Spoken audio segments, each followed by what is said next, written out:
Retrouvez Businesswoman avec MAF Pro.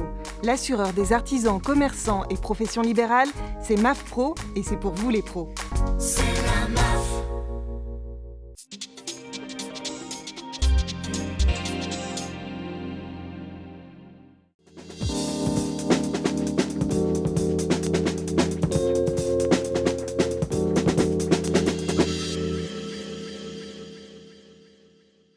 Bonjour et bienvenue sur Demain TV et We Do Biz pour ce nouveau numéro de Business Woman, l'émission dédiée à l'entrepreneuriat au féminin.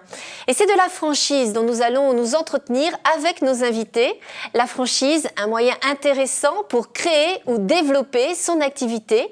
Pour tout savoir de la franchise, nous recevons sur notre plateau Corinne Jiquel, fondatrice de reconversionenfranchise.com, Laurence Potier-Caudron, qui elle est franchiseur Temporis. Et nous avons également sur notre plateau Linda Alaou, qui elle est franchisée pour la marque Babychou. Bonjour mesdames. Bonjour. Voilà, tous en chœur, donc c'est bien. On commence bien cette émission. Donc on va bien sûr, comme on l'a dit, parler de la franchise et des femmes.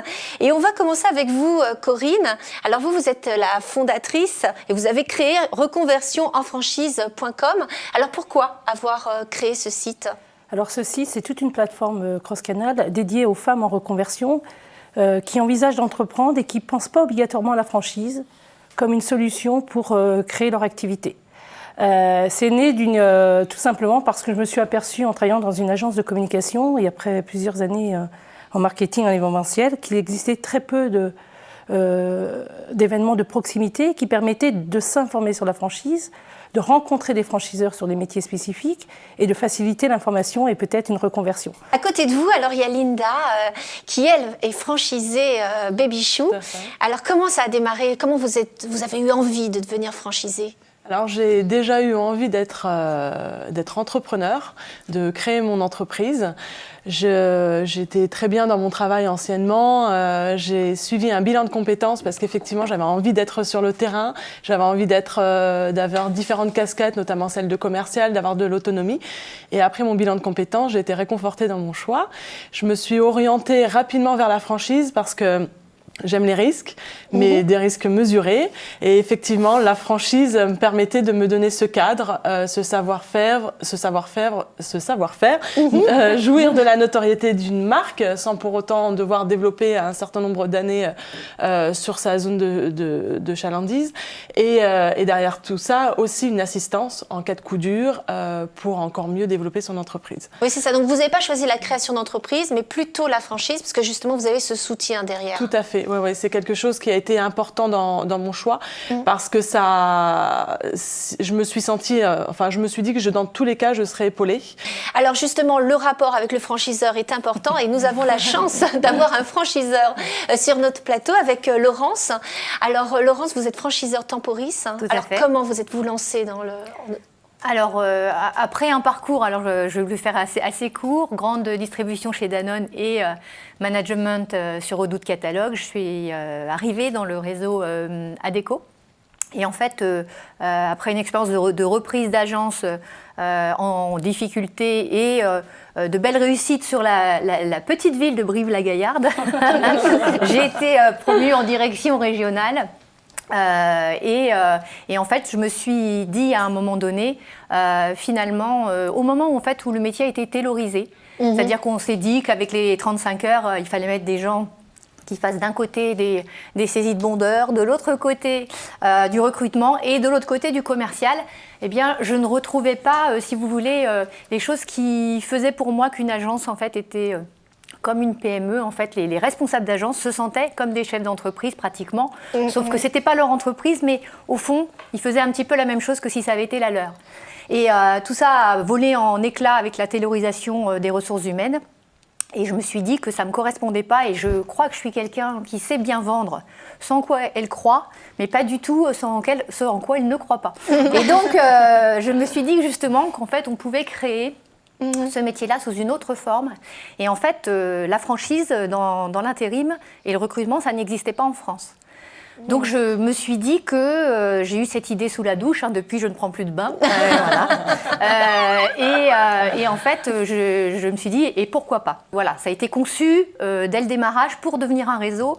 Et je l'ai fait parce que ça n'existait pas. Peut-être que si ça existait, si ça existait, j'aurais peut-être été franchisée. En tout cas, on est ravis d'avoir un franchisé, un franchiseur et quelqu'un qui s'occupe justement d'aider les femmes à devenir des franchisés.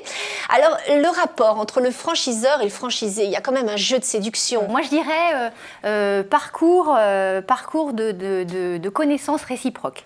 C'est-à-dire qu'en fait, l'idée, c'est quoi? C'est que la personne qui va arriver dans le réseau prenne sa décision en toute connaissance de cause. Allez voir le franchiseur. Parce que des fois, vous avez beaucoup de services, mais en fait, au fond, ils sont externalisés.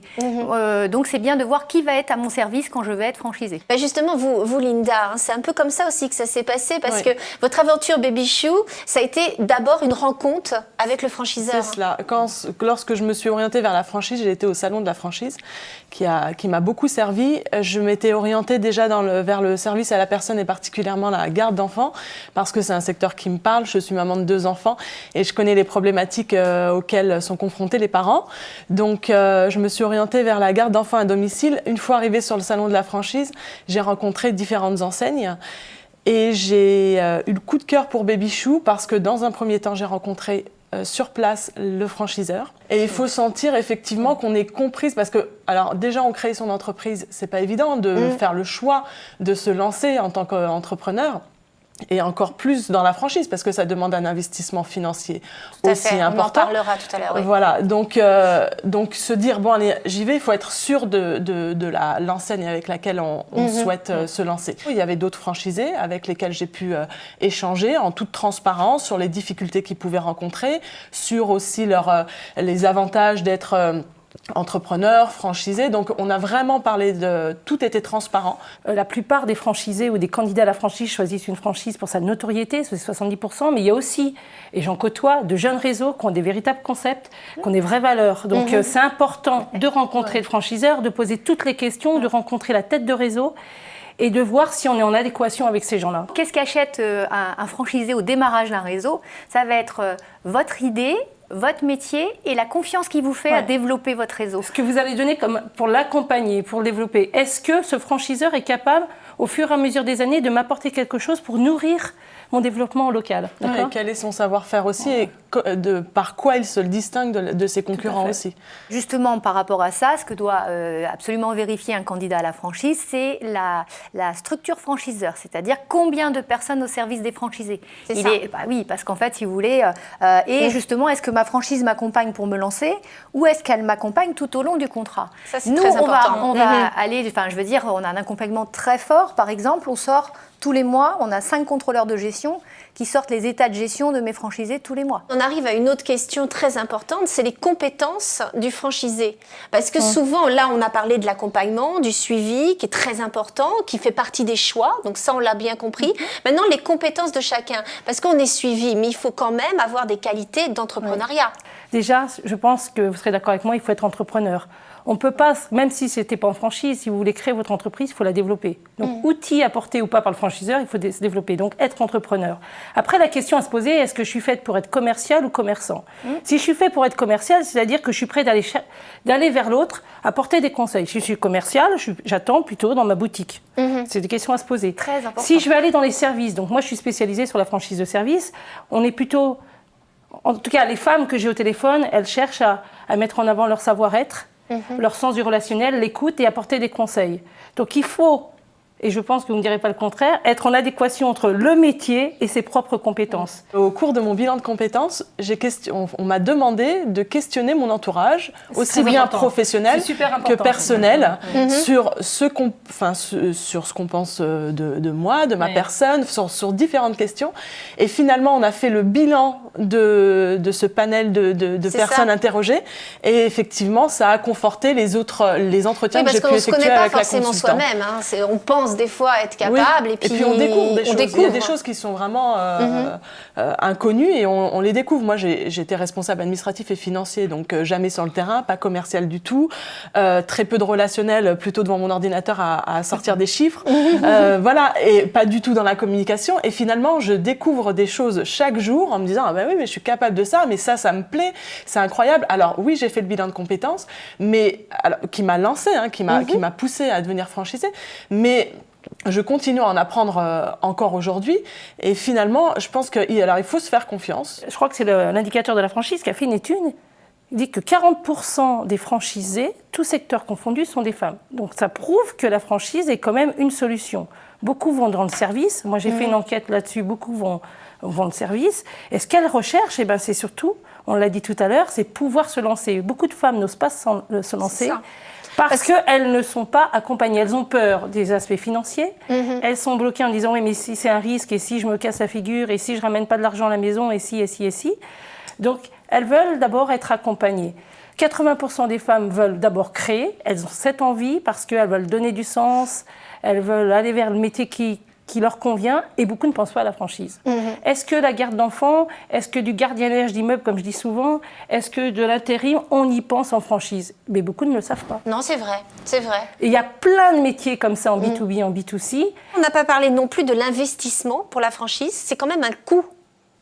Comment justement, il faut parler chiffres, combien on investit, combien cela peut rapporter au bout de combien de temps, comment on s'en sort financièrement, Linda, votre expérience? Oui, tout d'abord, de connaître son apport initial, parce que dans toute franchise, il y a une partie d'apport personnel et une partie ensuite d'investissement et qu'on va demander à la banque de prêt bancaire. Donc, dans un premier temps, moi, je sais que ça a été aussi un des critères, que l'apport initial ne soit pas trop élevé, que l'investissement global ne soit pas non plus trop élevé, parce que ça rajoutait également une charge et une crainte dans le développement et dans la rentabilité après de son activité. Donc, savoir à quel moment, et en discutant notamment avec les franchisés et les franchiseurs, à quel moment, à quel niveau de chiffre d'affaires on va pouvoir être à l'équilibre, à quel niveau de chiffre d'affaires on va pouvoir se sortir à un salaire, à quel niveau on va pouvoir embaucher. Tout ça, effectivement, c'est un schéma qu'il faut bien décortiquer. Il y a un fonds de garantie des droits aux femmes, il faut le savoir. Qui est animé par France Active et Initiative France. Voilà. Donc il y a des aides. Ce que je voudrais, c'est vrai que la franchise est vraiment une solution pour être épaulée. Moi, je suis dans le mouvement de l'entrepreneuriat féminin. Je ne voudrais pas les oublier. Il y a toutes ces associations féminines qui aident les femmes à entreprendre, comme Force Femmes, Actionnel, Réseau et bien d'autres. Même elles entreprennent le site, qui viennent donner de l'information. Et on peut, c'est vrai, au-delà des banques, se faire aider. Alors combien il faut investir en moyenne combien il faut prévoir Pour moi, la franchise de service, à moins que je me trompe, je ne sais pas, mais pour moi, la moyenne, en gros, c'est 80 000 avec entre 15 et 25 000 euros d'apport. C'est à peu près ça, je pense. Chez moi, chez vous, c'est moins, vous voyez. Chez nous, on est moins aussi. Voilà. Ah non, chez moi, c'est plus. En fait, moi, oui. En fait, chez nous, il faut avoir, idéalement, alors il y a une spécificité, 90 000 euros d'apport, et on peut faire l'opération à 60 000, avec un apport de 60 000. Alors pourquoi? Parce qu'on est dans un métier où, en fait, il y a une garantie financière qui garantit que si l'agence fondait les plombs, les intérimaires seraient payés. Donc, de ce fait, cette garantie est fixée par décret gouvernemental tous les ans. Elle est de 126 000 euros. Donc, forcément, le garant financier va demander un capital suffisamment important. Donc, souvent, le capital social de mes franchisés est au moins de 60 000, 90 000 euros. Voilà. Donc, par contre, il y a un retour, parce que c'est quand même ça le plus important, un retour sur investissement très rapide. Moi, j'écris en 2-3 ans. Si j'écris en 2-3 ans, c'était tout à fait réalisable. Et j'ai des franchisés qui équilibrent les comptes la première année. Dès la première année. Oui. Donc, en fait, du coup, c'est aussi pour ça qu'on n'a pas trop de problèmes de financement. À la fois, il faut qu'on mette un petit peu plus au départ, mais on n'a pas de problème de financement. Donc, mais la franchise de service, c'est quand même moins cher, parce que vous allez apprendre un nouveau métier, c'est du savoir-faire. Vous n'êtes pas obligé, pour certaines marques, enseignes, d'avoir un local en centre-ville. Oui, il y a ça aussi. Vous pouvez exercer dans un bureau, ça dépend des métiers. Chaque franchiseur a sa politique, et vous n'êtes pas obligé d'avoir une boutique en centre-ville. C'est surtout ça, je vois, avoir un stock. C'est pour ça que je pense que la franchise de service, en tout cas moi, les personnes qui me contactent, c'est surtout pour de la franchise de service parce qu'il y a moins d'investissement. Et la franchise et les femmes, une longue histoire, vous l'avez compris. Merci beaucoup, bien sûr, à nos invités. Merci beaucoup. Vous pouvez revoir cette émission sur demain.fr, wedoobiz.com et ellesentreprenent.fr. Au revoir à tous et à très bientôt.